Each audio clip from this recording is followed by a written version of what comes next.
Okay, so today's topic is H. pylori, which is caused by Helicobacter pylori. It is a curved gram-negative rod-shaped bacilli. It can be curved or it can be spiral-shaped.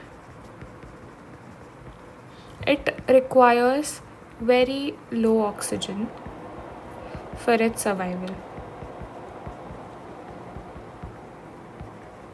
It is highly motile, which makes it remain in the viscous environment of the mucus layer of the stomach. Its only reservoir is the man. Now we'll see how it actually causes certain diseases. So first, Helicobacter pylori reaches the stomach through the oral route.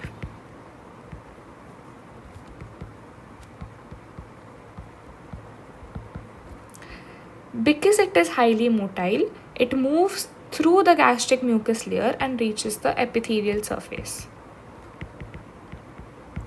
Once it reaches this epithelial surface, it has the capability of surviving in an acidic environment.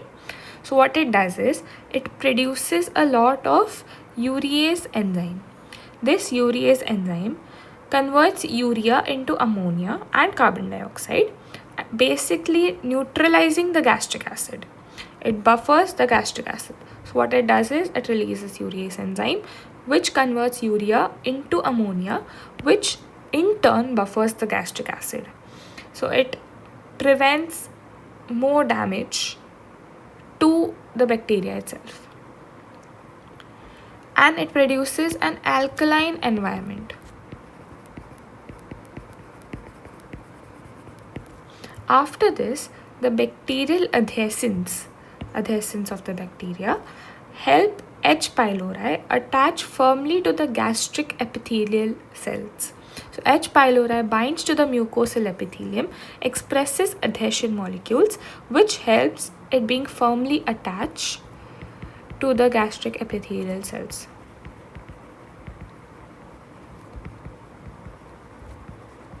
To the gastric epithelial cells.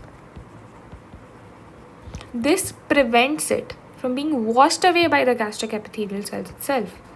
So it prevents it from being washed away.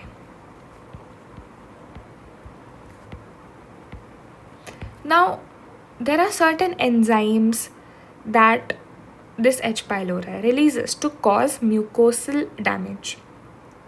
So these enzymes can be mucinases, proteases, phospholipases. So what are the three kinds of enzymes? Mucinase, protease, and phospholipase. These are the three enzymes that can be produced.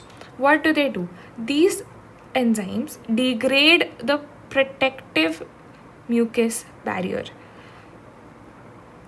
and basically they prevent the organism from getting attacked by the oxygen-derived free radicals or inflammatory defenses of the host.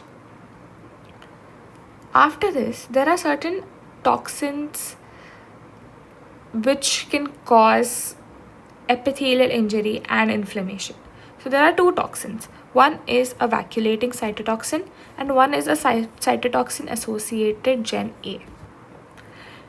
Now, what does vacuolating cytotoxin do? Vacuolating cytotoxin basically induces formation of vacuoles in the cytoplasm of the epithelial cells, and cytotoxin associated generation A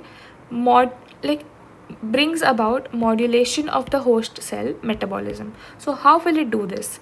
It will cause cytoskeletal rearrangements in the epithelium. It will cause certain morphological changes in the epithelium. It will lead to expression of proto-oncogenes, which can lead to malignancies, and it can increase the release of pro-inflammatory cytokines, which further causes more and more chronic inflammation. Now, there are certain other methods also how it can do this.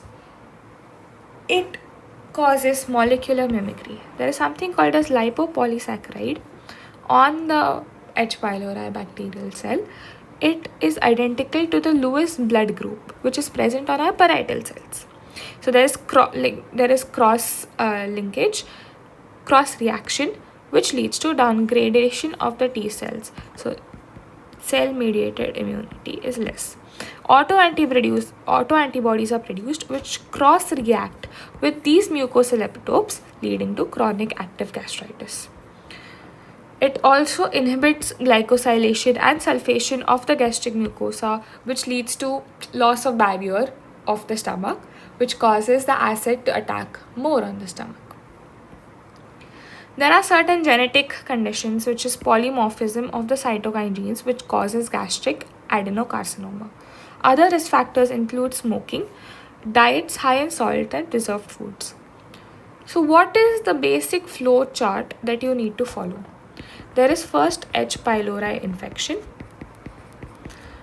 where it causes flagellar motility. It has a lot of flagellar motility, which helps it move through the mucus layer.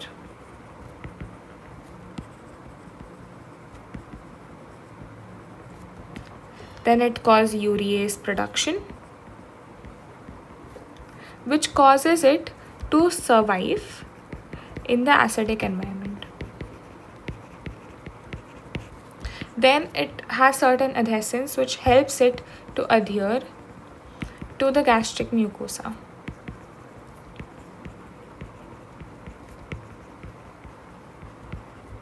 Then there are certain enzymes that it can produce, such as mucinase. Then there is peptidase, a lot of other enzymes that can be produced, which also leads to gastric mucosa damage. Then there is certain toxins that it produces, such as VacA and CagA, which further causes chronic active gastritis, certain gastric adenocarcinomas, peptic ulcer diseases.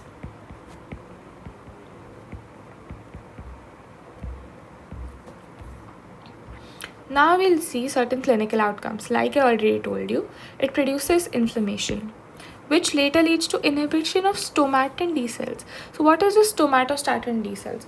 Stomatostatin D cells basically inhibit the release of gastric acid. So if it is inhibiting, it leads to increased gastrin secretion and increased acid secretion, which leads to again duodenal ulcers and metaplasia. So it causes basically peptic ulcer diseases. It can cause acute gastritis, it can cause gastric ulcers, epigastric pain, autoimmune gastritis, adenocarcinoma of the stomach, and pernicious anemia. Now let's move on to lab diagnosis. There are two kinds of lab diagnosis that can be done. One is an invasive test and one are non-invasive tests. Invasive tests, let's see first invasive tests. Invasive tests, there is something called as histopathology, where you do immunostaining of the anti-H. pylori antibody. So it will basically detect the antibodies that are produced against the Helicobacter pylori organism. Then microscopy, you will see curved gram-negative bacilli with seagull-shaped body. You will do a culture test. Culture you will do on Skirau's media or chocolate agar. Biochemical tests that you can do Martitov, and you can also do biopsy urease test because it produces urease which converts urea into ammonia. Then let's move on to non-invasive tests. Non-invasive tests, there is something called as the urea breath test. Now what happens in the urea breath test is patient takes a solution of urea labeled non-radioactive C13. Now if the urease by H. pylori is present, then labeled this C13 labeled CO2, the C13 labeled CO2 will be produced. And this is analyzed by the urease breath test, which detects the presence of urease in the person's body. Then is something called as fecal antigen test, which detects live and dead bacteria, and obviously there is antibody detection that is there. Now what is the treatment? The treatment is OBTM quadruple therapy. OBTM stands for omeprazole, bismuth subsalicylate, tetracycline, metronidazole. Now these should be given for 14 days. If a person has some allergies or certain contraindications for using these, then you can also give the OCM or OCA therapy. OCM stands for omeprazole, clarithromycin plus metronidazole. OCA stands for omeprazole, clarithromycin and azithromycin. This is all about H. pylori infection. Thank you.